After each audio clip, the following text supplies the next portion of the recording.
নানা প্রতিকূলতা জয় করে বিশ্বের অন্যতম ক্ষেপণাস্ত্র ক্ষমতাসম্পন্ন দেশ হিসেবে মাথা উঁচু করে দাঁড়িয়েছে ইরান।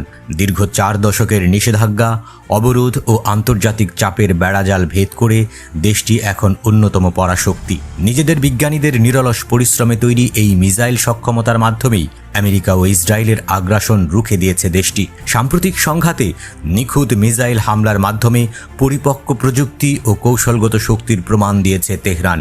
এরপরেও গত সংঘাতে নিজেদের ব্যর্থ দিকগুলো কাটিয়ে উঠে তারা এখন নতুন যুদ্ধের জন্য প্রস্তুতি নিচ্ছে।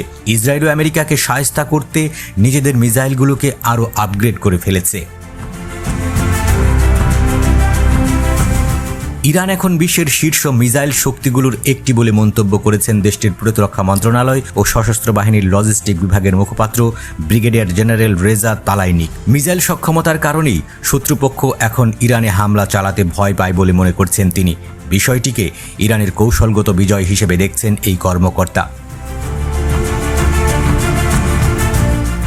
তিনি বলেন, 40 বছরেরও বেশি আন্তর্জাতিক নিষেধাজ্ঞা সত্ত্বেও ইরান সফলভাবে এই বিধিনিষেধগুলো কাটিয়ে উঠেছে, এমনকি উন্নত মিসাইল সক্ষমতা অর্জন করেছে। এই নিষেধাজ্ঞার মধ্যেও মিসাইল প্রযুক্তিতে যে কৌশলে এগিয়ে গেছে, অন্য সব খাতে উন্নয়নের জন্য এই ধরনের কৌশল একটি রোল মডেল হতে পারে।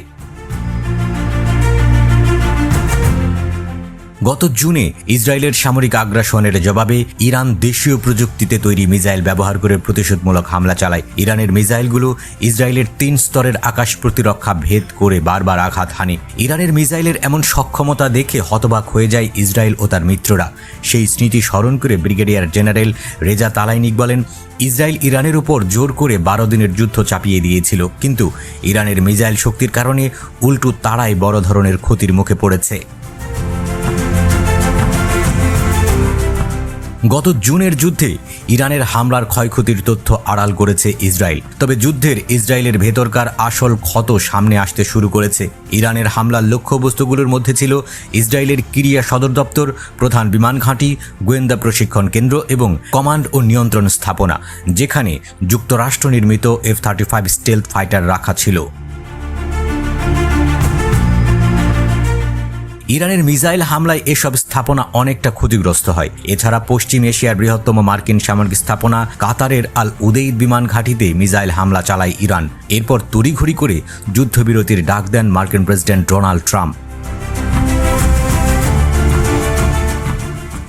বিষয়টিকে ইসরায়েলের পরাজয় হিসেবে আখ্যা দিয়েছেন ইরানের ইসলামী রেভলিউশনারি গার্ড কর্পসের deputy commander rear admiral Ali Fadavi. তিনি বলেন, এই পরাজয়ে তেল আবিব পুরোপুরি হতাশ হয়েছে। এমনকি ইরানের আগ্রাসন ঠেকাতে আমেরিকাও সরাসরি এই সংঘাতে জড়িয়ে পড়ে। গত জুনের যুদ্ধ থামলেও ইসরায়েল ও আমেরিকার সঙ্গে ইরানের যুদ্ধের উত্তাপ এখনও কমেনি। হুঁশিয়ারি পাল্টা হুঁশিয়ারির মাধ্যমে বিশ্ব রাজনীতির ময়দানে উত্তেজনা বাড়ছে। ফলে দুই পক্ষের মধ্যে আবারও নতুন একটি সংঘাত শুরু হতে পারে বলে আশঙ্কা করছেন